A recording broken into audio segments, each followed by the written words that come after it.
Yeah, that's wishful thinking. Wishful Thinking Podcast. We are back. With another episode of the Wishful Thinking Podcast. As always, it's your hosts, Nick and Hadley here. Yes, sir. Today we have Khoa with us, owner of West Park Properties. So before we get into it, I'm going to give you a little brief introduction. He's Cleveland's rising real estate mind, president of West Park Properties, a company breathing new life into Cleveland homes one project at a time. Born and raised with Midwest grit, his foundation was sharpened at John Carroll University before he turned his eyes towards real estate. In 2019, he co-founded West Park Properties with one mission: acquire distressed homes, transform them, and give them back to the community as quality, affordable housing. Today, he runs daily operations, managing contractors, overseeing construction, and building a reputation that has earned the company an A-plus BBB accreditation. Better Business Bureau for those who's watching. A dog lover, outdoorsman, and hands-on operator, he's as committed to people as he is to properties. From his first house flip to leading one of Cleveland's growing real estate firms, his story is still unfolding. He's a builder, he's a rebuilder, and he's a leader in shaping Cleveland neighborhoods. Khoa, welcome to the Wishful Thinking Podcast. Yes, sir. You guys do your homework, man. I like that intro. Thank you for that. We have to, man. Got to do the intro. So thanks for coming on. Yes, sir. As everybody heard in the intro, we got a real estate guy on, first real estate guy, which I'm particularly excited for because you know that I am in real estate. So the viewers at home, tap in. There's yeah. about to be some game. There's going to be some game in this. So before we get started, though, Khoa, I have a question for you. I want you to tell Hadley and the viewers at home, how did you and I meet? So I was flipping a house in Parma, Ohio, actually. Nick comes up to me because he sees that this house is a mess. The lawn's a disaster. There's stuff everywhere. He's like, hey, man, I do landscaping, lawn maintenance, all of it. I can take care of you. He gives me his card. And, I was kind of sitting on it for a minute because I work with a lot of other guys who do that stuff. And just one day I just needed something done. I told him, hey, I called you. And I was like, dude, I need this done. Can you take care of it? You did it. You didn't charge me. You're like, dude, first one's on me. Yep. And ever since then, like, you've done quality work and just But now you're sitting on the Wishful Thinking Podcast. Yeah, now we're here, dude. So That's fire. I wanted to line it up like that for a reason because there's an important message there that people need to know at home. Number one, networking. You bought the house across the street from me. I saw your truck decked out with the logos. If you're buying houses cash, that means you're doing something. And that's somebody I need to know.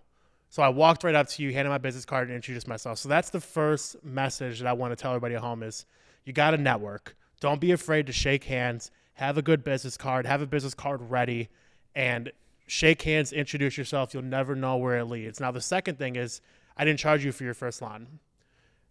I charge you like $40, $45, something like that to cut the lawn. So in terms of business, right, did I miss out on $45? Sure. But what did I gain from that in all actuality? I didn't miss out on anything. Yeah, that was important. Yeah, that was important because I was just like, oh, wow, man, this guy, he's a good guy. Yeah. He'll take care of me.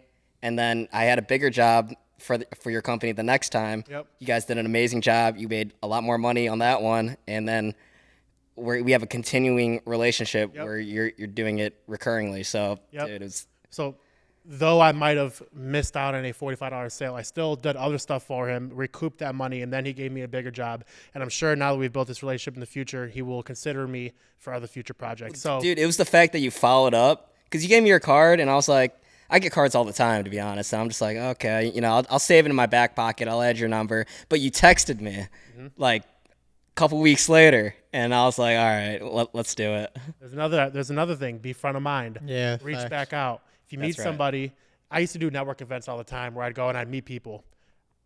Everybody gets cards. I have stacks of business cards like this in my house. But you got to follow up with that person. Reach out to them a few days later. Hey, it was so great meeting you at this event. Blah, blah, blah, blah, blah. So that's something good. And now you're on the Wishful Thinking Podcast to talk about your real estate empire. That goes into a lot of shit, though, because a lot of people, like, even applying for jobs, nobody nowadays walks in after. They'll sit there and wait months to get a response from a Indeed thing they sent in or something like that. But, like, it takes calling, walking in, asking what's going on, showing face. Manager, hey, I applied to your position, 2 weeks ago. I haven't heard anything. Just want to check on the status of that. Would really be enthusiastic to come work for your company. I love what you guys are doing. I think it aligns perfectly with what I want to do. is the manager available? Can I talk to him? Something as simple as that. And then that shows your determination and your grit going into it. Yeah, and especially in real estate, 6 or 7 follow-ups is the magical number to seal a deal or get that appointment. So there you go. Always got to follow up, man. There you go. It's huge. So let's get into who is Khoa. So you grew up in Cleveland? I did. Okay. What values and moments shaped you early as a person? What moments? The one I can think of, kind of a traumatic. I wouldn't say it's traumatic, but when I was about 13, I grew up with a single mom. I did have a dad in the picture, but he left around the 13-year-old mark. It's when the economy got tough around 2008. My mom she owned a nail salon business, but something just happened where we lost a lot of stuff. And I just remember her being scared. She's like, hey, we can't spend a lot of money. And this is the first time I ever seen my mom scared before. So that event just forced me to think, hey, I have to take care of everybody. I got to take care of my mom in the future. I got to take care of myself. This can't ever happen to me. So that moment is why I'm so obsessed with, for lack of a better term, just trying to get money, dude. Right now, I just want to get after it, do the best that I can to take care of myself, but like the people around me. No, I love that. I mean, those are the hard moments that we like to hear, because those are the moments that shape who you are and what you're going to become. That's fire. Were you always an entrepreneur, like at a young age, or did that come later on in life? So I kind of grew my parents owned a nail salon. I was in there every single day after school. I would walk there. I would basically live in there until I was like 12 years old. So I've always seen them work every day, 12 hours a day, even 13, 14 hours a day. Wow. Growing up, I didn't really see my parents. Like as soon as I got of age to stay home, I was by myself. So I knew that they were working every day, and I guess I had that bug because they were business owners. I've never seen them work for anybody else. Mm-hmm. So I started my first business around 17 years old. I was a sophomore in college. It was called Coast to Coast Outfitters, just a clothing company, really? T-shirts. I failed at it. I got a loan from my mom for $1,600, and I sold maybe about 20 shirts for $25 per. After that, I didn't really know what to do because I didn't have a plan for it. I didn't have a vision moving forward with it, so I stopped doing that, lost a couple $100. That was my first failure. After that, I started a blog post called Enjoy the Ride in college. I was getting maybe 50 views each week, just from peers, other students around me. And that was cool. It was just mostly about like the hustle, motivation, what I do every day, cold showers, working out, that kind of stuff, And then I just stopped that because it was more of a passion project. It wasn't something where I saw that I can make money from. And then I graduated college and started a business right after that. I love it. That's important too, because the failures are important. Mm-hmm. You got to learn to take a hit and bounce back. You could have failed with your very first clothing company and then never did anything again. Yeah, just dropped the ball. And then you could have just had a normal 9 to 5. But you kept going, you kept bouncing back. And it reminds me of myself personally. I don't think I've ever talked about this. Looking back on my entrepreneurial journey, I was in high school. Do you remember? You might remember this because I've known him for about 20 years now. Yeah. Remember when I was in high school and I was customizing shoes and cleaning shoes for money? Yeah. 100%. I made the custom Timberlands, all that stuff. Storilis. I was doing that. We started a clothing brand, all of that, which failed. Even like out of high school, I made my own protein bars. Yep. Started making my own protein bars, would sell out of protein bars, made some good money off protein bars. But I didn't see the scalability, so it ultimately failed, even though I was making money off of protein bars, which just started from me having stuff in my house. Mm-hmm. I was like, I wonder if I could turn this into some money. So that entrepreneurial journey, I failed at all those little businesses, but it ultimately led me to where I am now. So I love that takeaway. I love that you shared that, because the people at home can realize that you got to start somewhere. You got to fail a few times before you can succeed. Michael Jordan didn't make his high school team. Starbucks was rejected by, I think it was like 400 different investors. Now they have 80,000 locations across the world. Mm-hmm. So you have to fail in order to succeed. Absolutely. So how did your time at John Carroll influence your mindset and work ethic? Man, I was an average student, I would say, like 2.9, 3.0 kind of grade point average. And it's not because I didn't really apply myself. It's just because it's not something that I was really committed to. I didn't want to go to college in the first place. I never had plans to go to college. Do it for your parents? Yeah, they moved over here during the war. I'm Vietnamese, by the way, so Vietnam War, they came over here. I'm a first generation Vietnamese American. Wow. That's cool. So they have those foreign parents, they think you got to be a doctor, engineer, go to college. That's how you're going to be successful in life. Yes. So my time at John Carroll, I really tried to be good, but it's something that I wasn't really interested in pursuing. The best thing that I got from college, honestly, was meeting people. Mm-hmm. Yep, that's what a lot of people say. Dude, the one person I met, his name's Chase White. He's a very big investor here in Cleveland. Does over 100 deals a year. He got an Alfa Romeo delivered to him as a senior in college. Wow. Just cargo truck pulls up, rolling out the Alfa Romeo. That's fire. So When you saw that, did that kind of like change your mindset a little bit? I didn't even know what he did at the time. Oh. I didn't know. So maybe a year after that, I found out what he did. We were kind of friends at that point, but now we were just really hanging out a year later. And I asked him what he did. He's like, I'm in real estate. I wholesale real estate. And, I was learning about it, going to YouTube, searching Maxwell. I don't know if you know who that is, but he's one of the OGs on wholesaling real estate. So I was just watching that religiously.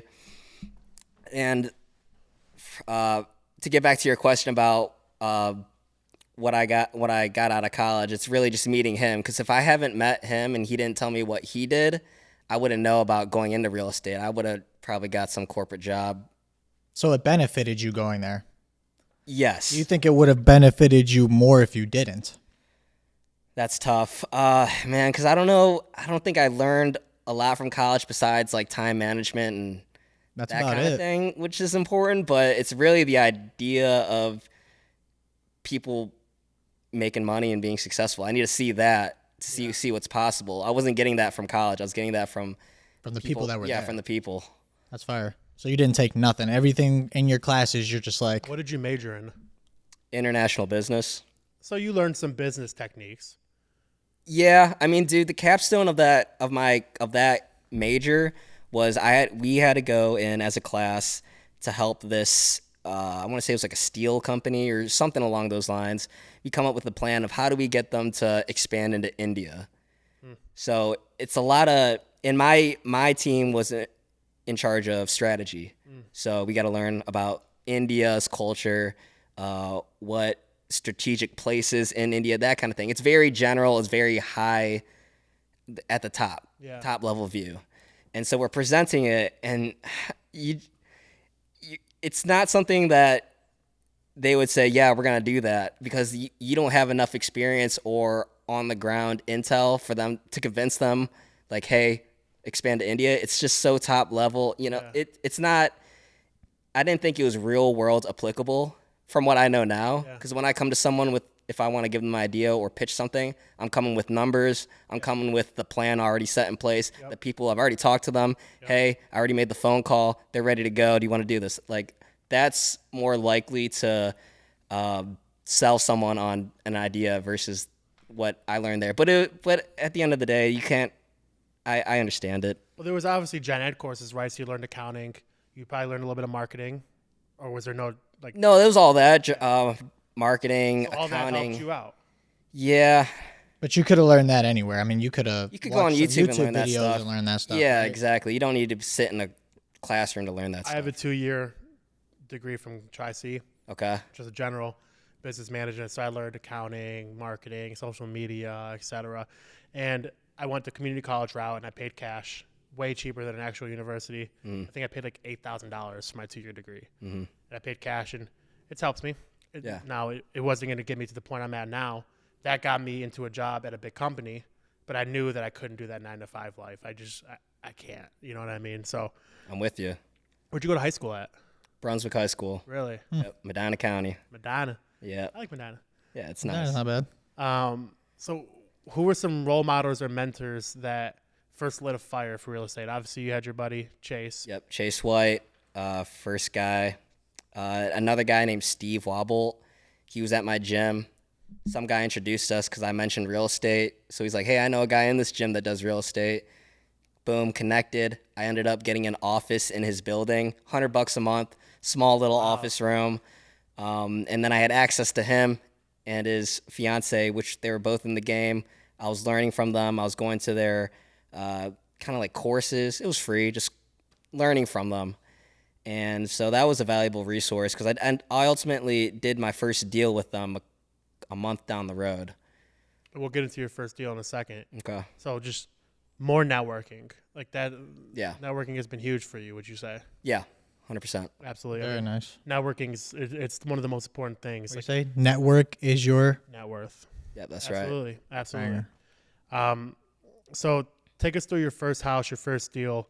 What was it? How'd you pull it off? What'd you learn? Walk us through the whole art of that first deal. Okay, first deal. So I'm just going to add a little backstory to it. So I graduated college. First thing I do, Mom, not getting a job, starting my own business. So I started my own business literally as soon as I graduated college. What was that like with your parents? Were they like, no? Well, I did it actually at the graduation ceremony. So I got my diploma, walk up to my mom, hey, I'm not getting a job. And she's like, you know, I don't, not happy about it. You know, it was her dream for me to go get a corporate job, be something, make something of myself that way. So start a business with my buddy. We go up to the local paninis. Hey, let's do this real estate wholesaling. Paninis? Yeah. Whoa. Panini's Brunswick? Panini's Brunswick. I used to bartend at Panini's. Did Not you really? Brunswick, but the Twinsburg and the Westlake one. I was a bartender, server, and manager of Panini's for 3 years. No way. Yeah, it's a hot spot. Yeah, for sure. They do really well. But we're grabbing a beer. We're talking about it. Okay, let's do it. So we set up an S corporation, and 30 days later, we get our first deal. So how we got that deal is, first we were just writing cardboard signs out. We buy houses on cardboard, hammer them up on telephone poles. Cleveland, Ohio, Barberton, Ohio, just all around. right. And then, so that was like a Monday thing. Then the rest of the week, we would drive for dollars. So he or my partner at the time, Jimmy, or I would be driving. I'm writing down addresses that are distressed, driving for dollars. You're looking for distressed properties. So long grass, AC units out the window, cars on the lawn, that kind of thing. Anything that's looking distressed or not taken care of. I'm just writing down the addresses. Because later, we're going to take those addresses and skip trace them to find the phone number of the owner. So we did that. We started texting all of them. Hey, I'm interested in purchasing your property at this address. Let me know if you're interested. If not, disregard this message. We get a text back from a guy named Daniel. He's a firefighter in Cleveland. He's like, yeah, this tenant, or we had a land contract on this house, but it just fell through, so I'm looking to sell the house. So we're like, perfect, we'll walk it. We walked the house. We hit it off with the guy. He's a firefighter. We kind of share some like similar commonalities with them. So we're building rapport with them, and put it under contract. And we don't know what to do with it yet. So we go back to Steve, like, hey, dude, we got this deal. What do we do with it? He's like, oh, you could come to our meetings. We have a bunch of buyers there. We meet a bunch of buyers there, and then we find the person that wants to buy it, sign them up, and then So you just wholesaled that property? Wholesaled that property. Made $4,000 on that property. Like 30 days after we started the business. Wow. Which was sick. So explain what processing wholesale is. So wholesaling is basically, hey, Nick, I want to buy your house. I'll do it. I'll buy your house for $90,000. Sound good? Yeah. Okay. So I got a contract now. Hadley, I got this contract on a house. You could flip it and make some money. I'll sell it to you for $95,000. You interested in it? Yep. Boom. Sign a contract. I just made $5,000 after that closes. So it's really just You're just pushing papers, middleman. pushing paper. I'm a middleman basically, and I'm making a fee because I found a deal at $90,000. My fee is $5,000, so that guy's gonna pay $95,000 altogether. I'm finding deals for flippers, real estate investors like landlords, that kind of thing. That's fire. So what led you to founding West Park Properties in 2019? I just wanted to be a real estate investor, man. I wanted to be a real estate professional because I saw my friends were doing well that owned real estate, that were in the real estate business as investors, not agents, but as guys buying property or wholesaling them. They were living well. I feel like everyone has an attraction to real estate. I mean, you got a nice studio here in a warehouse. Houses are cool, so. Yes, sir. Why not? And there's big margin in it too. Yeah. So did you see the potential with like your first property and then you were like, all right, let's get the ball rolling and really getting into an LLC on the thing? He was an S Corp, not an LLC. Which you might have to explain that. Yeah, explain that. Yeah, it's just its tax structure is different and the organizational structure is different. I'm not really an accountant, so I don't know how to explain it in actual technical terms, but basically it's taxed a little bit differently than an LLC. Really? Yep, it's taxed differently. And I'm an employee of the business because the corporation is its own entity versus an LLC is not its own separate legal entity. Really? Something like don't quote me on that. I was with an accountant when I set it up. So you hit that first deal, you made $4,000 off it. Mm-hmm. What'd you do with that $4,000? Reinvested it all. Oh yeah, and what? Probably took a couple hundred out. It's like marketing and stuff. Or? Marketing. That's all. You didn't have a property to flip, so you weren't buying materials or. We had no money. We had cardboard, we had Sharpie markers, and we would spend. So the money really went to after we drive for dollars. We would skip trace. So each lead that we had to skip trace costed like, I don't know, 50 cents, maybe less to. So money's going there to skip trace to find the phone numbers of these people. Then we also started direct mail. So at the time we were just handwriting on a piece of paper, dear blank, leave that blank. I'm interested in your property at blank. Copy that 200 times. Then we manually wrote, dear Nick, like fill in the blank, Nick, property address. We got to buy the stamps, buy all the stuff to mail, and then we'd mail people. So that's where all the money was going, just marketing. Wow. That's fire. Did you buy did you move up into like real signs or did you keep the cardboard? Yeah, we stopped doing the cardboard because we would get calls from like building directors like, hey, stop hanging your shitty signs all over our city. And I was so scared I just hang up. That's hilarious. How do you balance running daily operations with big picture vision? That's the biggest problem. So what I've done is slowly take myself out of those daily operations. This is where delegating comes into play. Hiring subcontractors, just outside help, and then that's what's going to give me the time so I can bust out my laptop. Work on your business instead of in your That's business. right. So first deal landed, you put all your money back into marketing. Because now do you still wholesale or are you just flipping? Sometimes. Depends on the house. I just did a wholesale a couple months ago. So did you kind of work your way from wholesale to make that money to buy your first property? How did that work? When's the first one that you bought to flip? Okay, that was 2021. So what had happened is after that first deal we did, every month we were doing a deal. Okay. Every month we were doing one deal. We did like 7 deals. Up until that point, COVID happened. So we kept getting bigger and bigger and bigger. Then we're like, all right, let's spend all our money we have on marketing in January of 2020. Got all our money in marketing, send it out. February comes around, boom, lockdown. We got no calls off our marketing at all. So that was all our money we had. So I'm sitting in the office with my partner at the time. We're like, well, dude, we're out of money and we're on lockdown. So I guess we're out of business.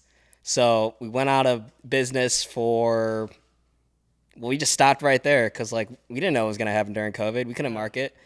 So he did it. He went on to do his own thing. I bought some robots at the time. They're handwriting robots. So these robots will literally handwrite on letters for you. They write imperfectly. they'll make ink smudges and like it looks like someone's writing a letter, but it's a robot. So I bought a bunch of those. I started making mail for my friend because he was a big investor still, and he would order like 12,000 letters at a time. So for that 2020 year, I was just in my basement having all these robots write messages for real estate investors in Arizona, Florida, here in Ohio, Texas. So we did 200K in sales that year. It's called ballpoint letters or pen mail. I have a DBA name, doing business as pen mail. And so I was just doing that. So a couple months, maybe like 6-7 months while I was doing that during COVID, I realized, hey, people are still buying houses. So I was just like, dude, I got to get back into the real estate game. So 2021 is when I started mailing out marketing for homes again. So at this point, and this is important, my mom saw that I was making money. She knew that I could just make money on my own. I didn't need a job. Because every deal I would do, she'd be like, that's great. When are you going to get a job? That's great. When are you going to get a job? But at this point, she knew I kind of knew what I was doing. So I sent out a marketing campaign, found this house in Seven Hills. It was a probate deal, which means basically they inherited this home. They just want to sell it. I got it for $140,000, and I was looking to get money for this deal, but I had no experience flipping a house before. I've never flipped a house before, so no one's gonna lend me money on that. I go to my mom because I know from listening to podcasts that there's other ways to get financing. Mm-hmm. So she's got a house all paid for. I'm like, Mom, I got this deal. These are the numbers. This is what I could do if you buy it. So what we do is we refinance out of her house at like a 2% rate, 2.5% rate at the time because it was COVID, great rates. I get the $140,000, I put it in the deal, and I think I ended up selling that home for $259,000, made $40K on that deal. Wow. Did you flip it at all? Flip it, yeah, I flipped it. Wow. I flipped it myself. I didn't know what I was doing. I just did it, man. YouTube University, huh? YouTube University. Facts. That's all it takes. Yeah, but I luckily I had friends that are carpenters. My dad, he was always working on houses when I was younger, so I had some help and guidance to show me how to do some stuff. Wow. So that was your first fix and flip. That was my first fix and flip. Made your check, and you just kept pushing from there. Just kept pushing from there. Kept marketing right after that one. I mean, I literally rolled into the next one after that. Second deal's in Westfield Center. Still didn't know what I was doing, but had experience on my first one. 5 months later, walked away with a $90,000 check. Wow. Second deal ever. Wow. Yep. And how many houses did you flip that year? Just those two. Just those two. 2021, 2022. How many did you flip? To 2022. Yeah. It might have been 3 that year. One more than the previous year. And then 2024. 2024. At the end of the day, right now, I'm about to buy my 25th fix and flip next week. Wow. So it's been it went from like 2 to I think 4 to like 6. It just like grew a lot. Boom, boom, just gradually growing. Wow. That's what's up. That's what you want to see. You do good work. I mean, you gave me a tour of the house you bought across the street from me. Looks really good. Looks really good on the inside. Exterior looks even better now that you had Reliable in there. Yeah. But no, you do good work. The properties are attractive, and I do like that you stage them. You stage your properties, which I think you mentioned that it helps with appraisal. Oh yeah. But it also helps with selling the property too, because a lot of people will fix and flip, and they'll leave it vacant. Mm-hmm. They don't want to spend the money on the furniture. Can you explain to us why you think it's beneficial to stage them? Yeah. I don't stage all my homes. Lately, I have been, depending on the area. I think it's for the $1,200 that you spend. I've gotten appraisals that went over what they were going to sell for. And all my properties up until right now have sold for over asking price. So I think that's a big... Wow. There's definitely something to say about that. Yeah, there's something there. So with you buy these, let's say you buy them in cash, we'll do easy numbers, 100,000. You get your appraisal back for 2. Let's just say after you renovated it. Are you using that appraisal value to get more loan, or are you just strictly operating off cash? Because some people will get an appraisal, they'll tap into equity, use that equity, buy more.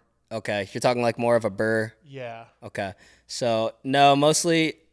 So I used to buy heavy on cash. Lately, since I have more accessing to financing from private lenders, I can buy more homes. It's easier to scale with private lenders. So I maybe have over $800K out right now in loans. So I definitely couldn't do that if, I couldn't buy all these houses if I just had cash. Wow. Interesting. Do you have a success story? A property that went from broken to beautiful. What's your favorite flip? Favorite flip? I would say I did one in Bay Village. Very nice area, right by the lake. Probably three streets from the lake. It's my highest selling property ever at $450,000. Wow. It's a great area though. Good schools. Yeah. All of them are kind of the same story. There's a lot of stories, but some are worse than others on like how I find them. But probably my Bay Village is probably my favorite one because I like the nice areas to work in. I like to pull up in a nice area. Yeah, for sure. What's up, guys? It's Nick from Wishful Thinking Podcast. Always Hadley here as well. Yes, sir. Just want to let everybody know that we're looking for sponsorships. So if you are in the area or even nationally and you want to sponsor us, put some products in our video, we'd be happy to do so. Anything from coasters, t-shirts, hats, flags. Hell, you could give us lube, and I will put a bottle of lube right over here on our countertop. So just want to say, once again, if you're looking to sponsor us, we are accepting sponsorships, and we would love to showcase your brand. Yes, sir. All right, it's time for the halftime report. So Okay. what this will entail is Hadley will lead the charge on this segment. I kind of just sit back and commentate and laugh.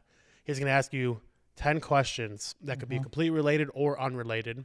You could answer them to any length, and you could also decline to answer if you choose so. Okay. You ready? Yep. Fire away. Is the client always right? No. No. I agree. No. Flat out. What's the one real estate myth you wish everyone would drop? It's too expensive to buy right now. You hear that all the time. Yeah. I do hear that all the time. It's also coming from a different perspective. Mostly it's home buyers looking for a home. So they're not going off market looking for deals per se. So, That's true. it's a little bit different there. But, me personally, I would never buy a home on the market in my current situation right now. It's just because I know I can find a good deal somewhere. In fact, the house that I live in Parma, I bought it to flip. It's right by Honey Hut. And which I need to talk to you about landscaping, by the way. Okay. I was going to flip it, and then I was just like, you know what? Me and my brother are going to live here. We got it at a good deal. We made it look nice. We can resell it later down the road. So we live in that. So the myth basically, it's not, I'm going to wait to buy because you should just buy it now. Buy it now because they're only going to get more expensive over time. Yeah. Absolutely. What's one property you'd never touch, even for free? Oh, man. Anything in the East Cleveland. It's rough. Really? Dude, I just don't like, it doesn't make me feel good when I'm over there. You know what I mean? I got to feel good about what I'm buying, and I see all these guys making money doing that, which is great, but it's just not my cup of tea. So we at our peak, we're slowing down now that it's fall season. We have about 100 properties that we maintain every 2 weeks, cutting grass, etc. A good 70% of them are Section 8 rentals in Cleveland. It's brutal over there, dude. Yeah. Hey, I had a Section 8 rental. But there's a lot of money in them. There is. If you can get past the headache of owning Section 8 and dealing with the lower income areas, then you can make some money. But I know firsthand what it's like over there. They pay well, and I heard as of lately they're starting to cut back due to lack of funding. But to the Section 8 thing, it was always easy, but I always had to chase my tenant on her part of the payment. Like, she was always late, and, I don't want to evict her because she's got, kids. Like, lots of kids, so I didn't want to ever. She always paid, but it was always a hassle to get the money. So do you have rentals now, or you just? I have 2 rentals right now. Just one residential, and one is a commercial autism daycare.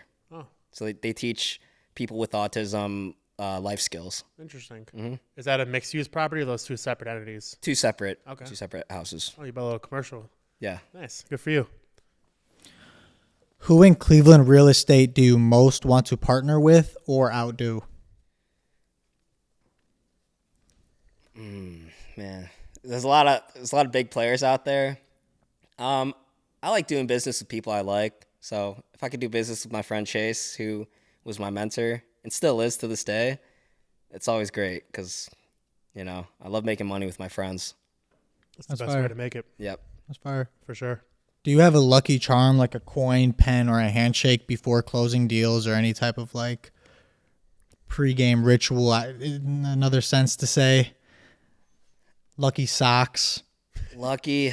I mean, I would say if I'm pulling up to a closing or, I don't know, I just play Enter Sandman by Metallica or something like that. Some kind of Little hype song. Yeah, a hype song. Nice.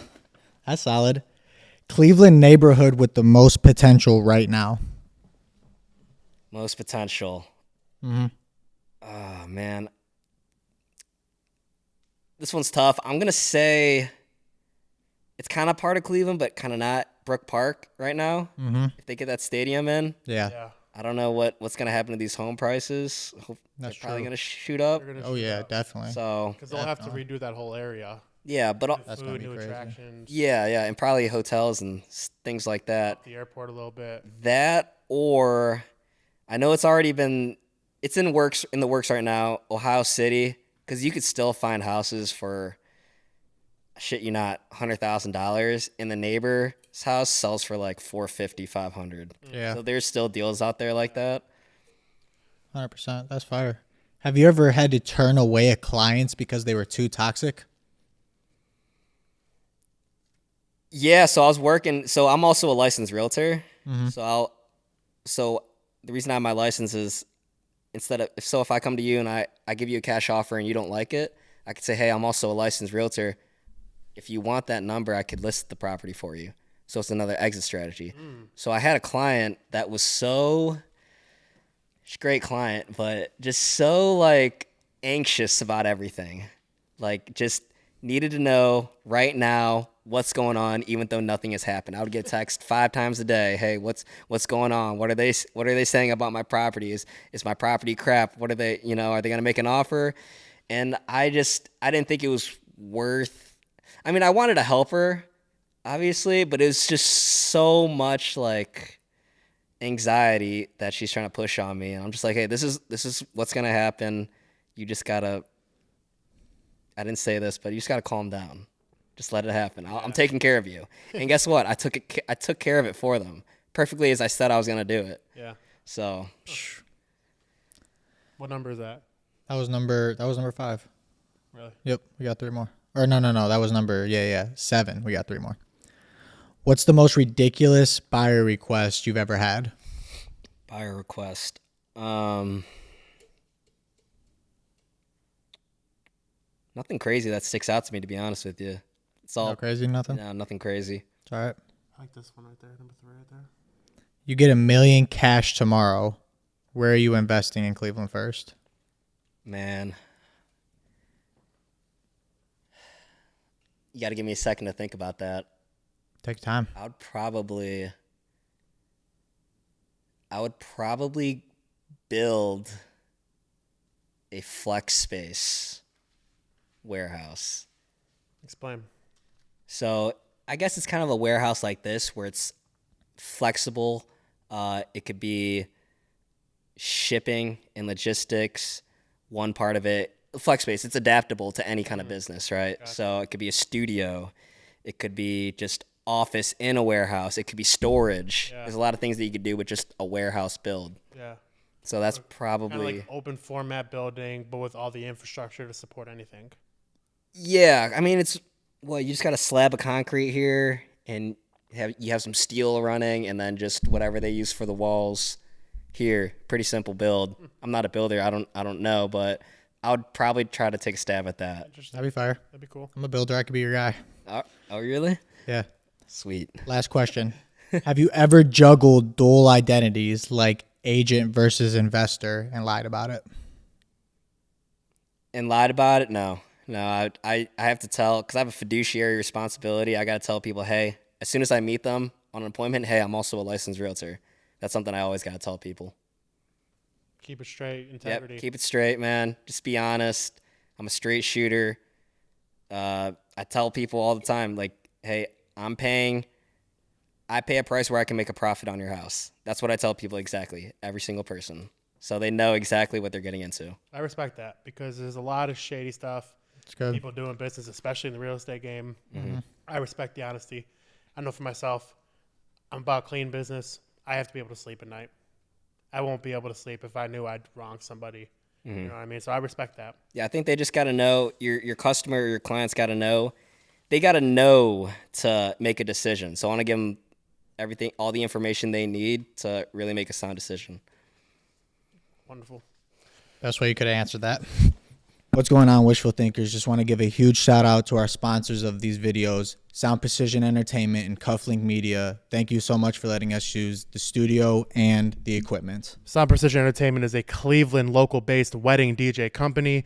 Cufflink Media does photography and videography as well. So if you're in the market and you're looking for any of these services, whether it's weddings, outings, parties, or anything of the nature, make sure you reach out to them at spedj.com and cufflinkmedia.com. For sure. So let's talk about some real estate insight and hot takes. Now, you mentioned that to just buy. Don't wait for the market to get better. It's too expensive to buy because it gets worse. You bought a house for 2% in COVID. You're not getting 2% now. Mm-mm. You know? So what's your view on the Cleveland housing market? Is it highly saturated or is it still undervalued? Is there still potential? Cleveland as a whole, Yeah. saturated for investors. Is that what you mean? Yeah. I think it's a high amount of saturation anywhere. There's tons of people in Cleveland that I've met that say, hey, I've gotten 10 of these letters in the mail already. Fuck off. I would say no, because I think there's always a deal to be found. That's just my take on it. You can always find something. Yeah. I know for a fact that it's easier when there's not. So if I'm selling a house, let me hit it from this way. If I'm selling a house, I think it's a little bit harder as of right now, this moment.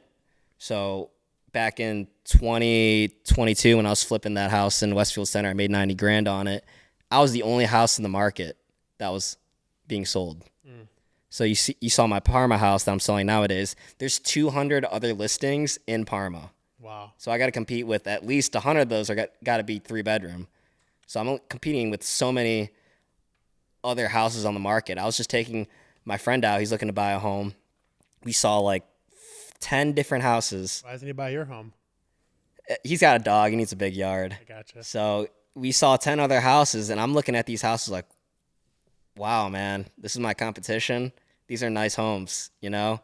So I got to keep in mind that, A, I got to price it right if it's not a great house, or B, I got to make it top tier, everything finished so the new homeowner doesn't have to come in and do work to get that high price that I want. So interesting. Would you say house flipping or long-term rentals? Which one has a better future? Long-term, oh, man. I really want to say long-term rentals because that's what has been proven. But I think right now, as flipping, just to build up your war chest, just your cash pile, is important right now, at least for me. Because the rental thing it's a slow game.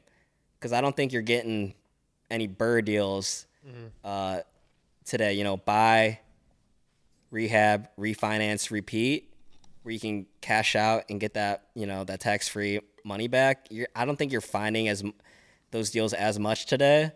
I think that method, that BRRRR method, is kind of tough to do nowadays. Because Yeah. home prices are a lot higher. Yeah. And let's say you do rehab it, the cost of materials is a lot higher. In order to do that, you have to reach a certain equity threshold, which is a lot harder to do on a $500,000 home versus a $200,000 home. Just the numbers are greater. Mm-hmm. So I think that burn method is a little bit harder to do nowadays rather than before. Would you agree? I agree, but it also depends on what areas you're going into. Like I know a lot of guys that are still doing burrs. It's not as great as an area. They're buying homes a lot cheaper in those areas, and they're doing real well. It's for me, I don't like that because it's the risk. I mean, they're doing well, so it doesn't matter what I think. I'm just not comfortable in those areas because I don't feel good about purchasing those. So I like to do like more suburban types of areas. So flipping in suburbs is mainly where it's at for me. Yeah. So what do you think about out-of-state investors coming to Cleveland?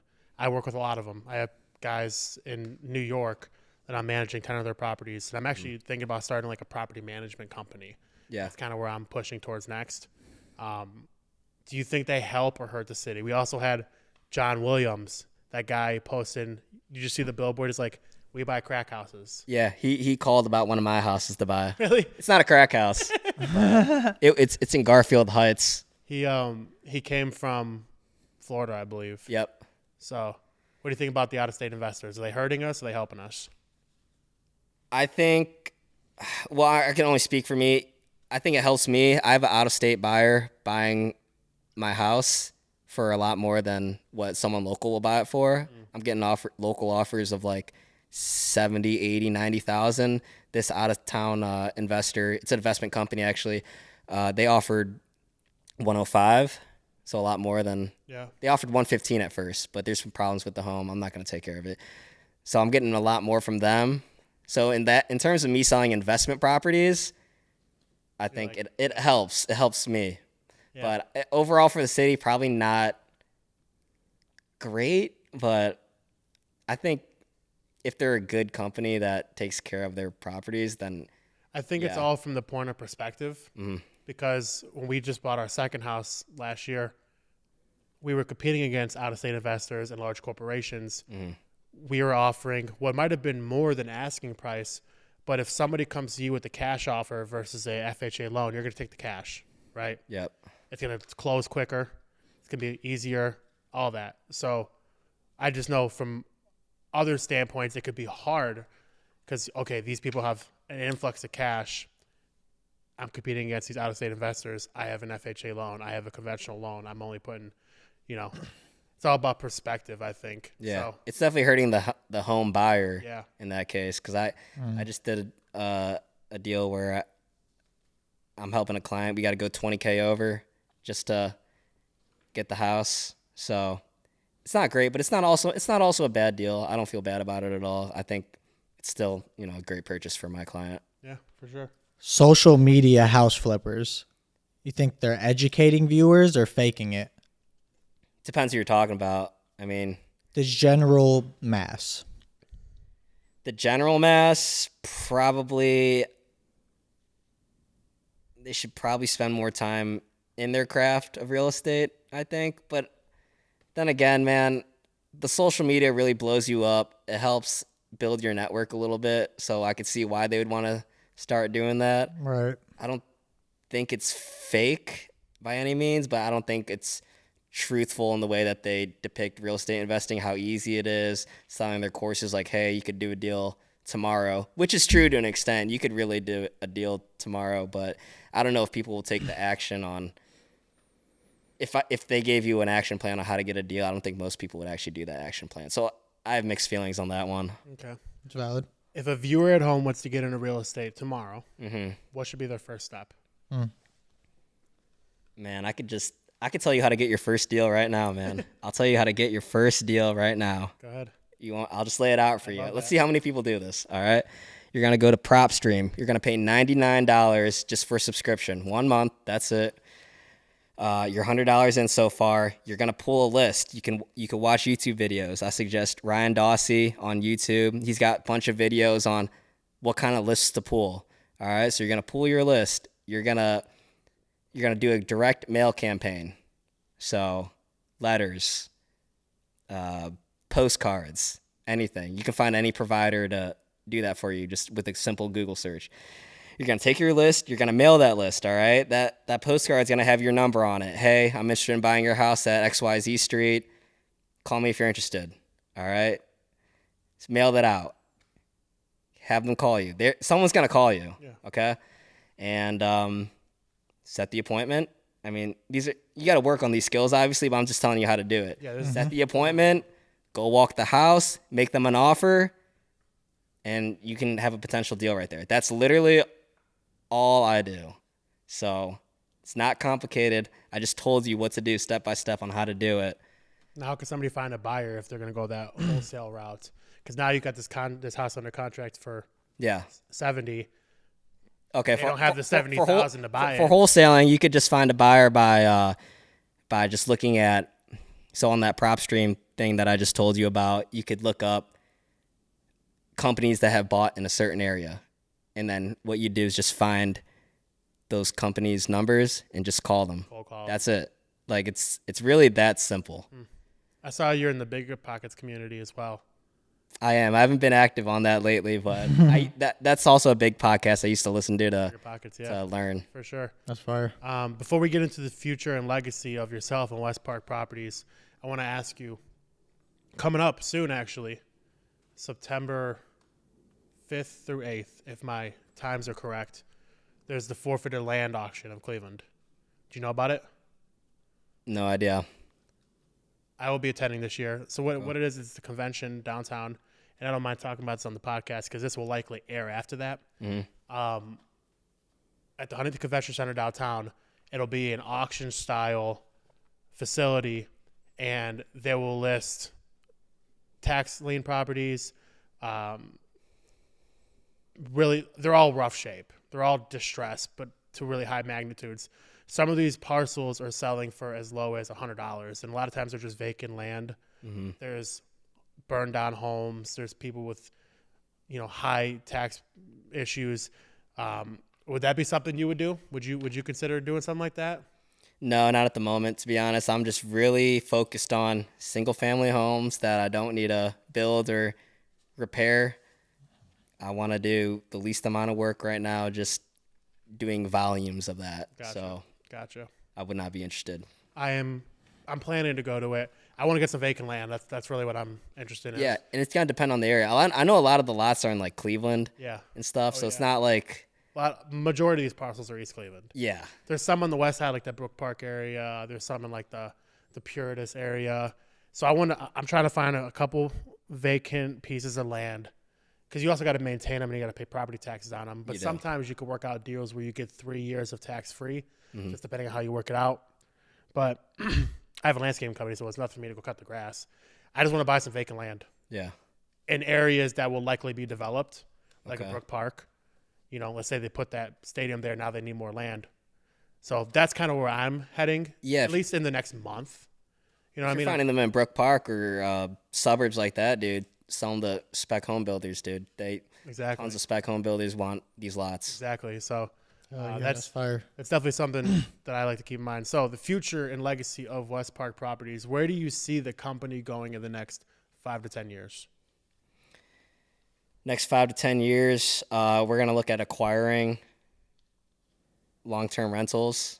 There you go. Just a couple a year, 2 or 3, slowly. I mostly just want to flip houses right now, build up the war chest. That way, 5 years, 10 years down the line, I could throw a big down payment on like a big commercial space. Gotcha.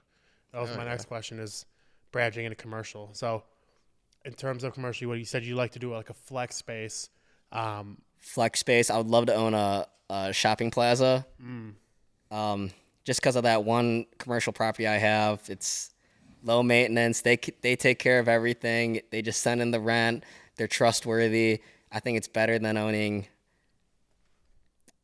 in terms of collecting rent, it's better than owning a residential property. I think it's less headache than residential. But also probably a little bit less scalable than residential. And if you can come to terms on something like a shopping plaza with like an anchor tenant, let's say you have a plaza with like a Giant Eagle in it or a Starbucks. Oh yeah. That helps you out a lot in terms of financing and stuff like that, right? Absolutely. So Commercial, man, it's huge. Now, do you see commercial fading as we get more of a tech-based society? Not maybe Office Space, that type of commercial, but the retail is what I want in terms of commercial space. And what about new builds? So like my cousin, they're really big in like the Lakewood area. They like the recent project they just did. They bought an old church and turned it into a high rise, like I don't know, maybe 30 unit luxury apartment. Would you ever consider doing something like that? That's technically commercial. Yeah. Right now, probably not. Just because it's probably a lot of investment, I would say, a lot of capital up front. Yeah, ton. I would just like something that's kind of ready to go. That's my preference. You like your smooth deals right now. I like it. Stack some cash and then do something crazy. Yeah, exactly. Gotcha. That reads. Have you ever thought of like mentoring or helping break in any new investors or anything? I have guys reach out to me all the time, just asking for like, hey, can I buy you a cup of coffee? That kind of stuff. I'll sit down with them, tell them a little bit about what I do, and ask them where they want to, what they want to do and where they want to go with it. And yeah, I like doing that, but I just I would love to see the results. Yeah. Facts. There's got to be hustle behind what you want. So I'm really, if you had a guy that was already in the business and wants to really get after it, I'd be more willing to help that dude out because, it depends on your hunger. If you're hungry, I'll help you. That's fire. Well, now you could just send him the link to the podcast too. Yeah, Like, that's hey, true. tap in. That's true. I do want to sit down with you sometime and talk real estate on the side. Absolutely. I want to figure out how, because I'm doing long-term rentals. Mm-hmm. I want to figure out how I can pivot and start doing something along the lines of what you do, or even, I'm not necessarily a wholesale guy. I think that's a really saturated market. You said you can make your money regardless, always a deal to make, but we'll talk eventually. What's the legacy you want to leave for yourself, your business, your family name, and in the community? Man, I just want to be known as that guy that just took care of everybody. Not in that sense, but like I was known to work hard. I have integrity. I'm honest. I took care of those around me. I want to be able to eventually donate to causes that I care about.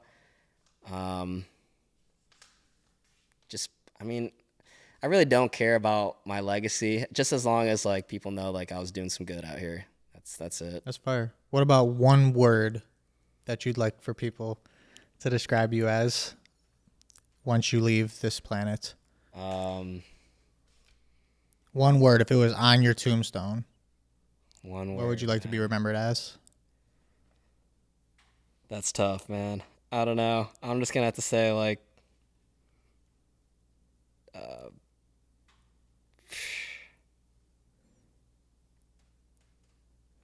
This is a stumper.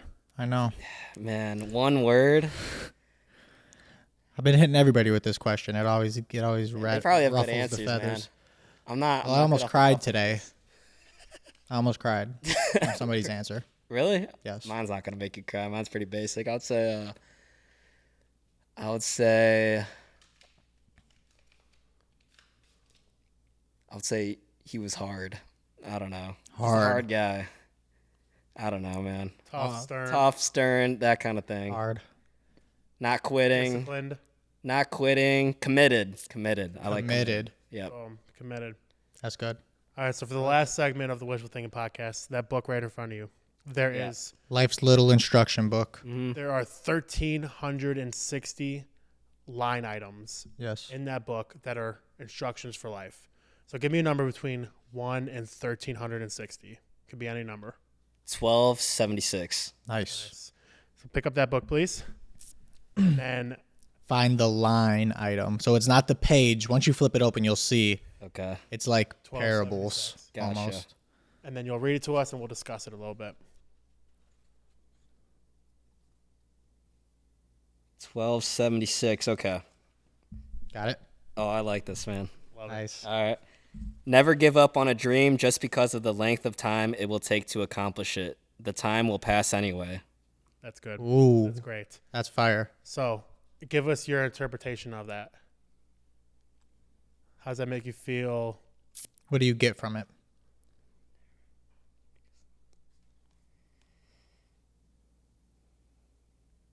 Guys in golf, he's reading the whole book. I was like, oh, ooh, what's this one? What's this one?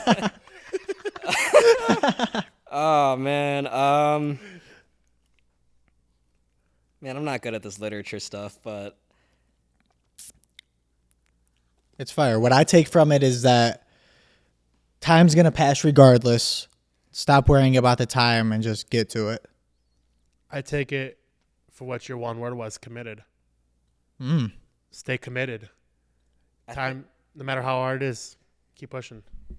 yeah, I think time will pass anyways. You know, I just think whatever you're doing or what you want to do, you should just start now. You know, quit doing the things that, you know, aren't being productive towards what you want to do. You know, time. I actually have a clock that I bought recently that shows you how much life you've lived.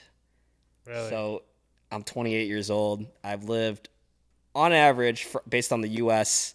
Census data, I've lived 36.99% of my life so far. Is that kind of scary to see?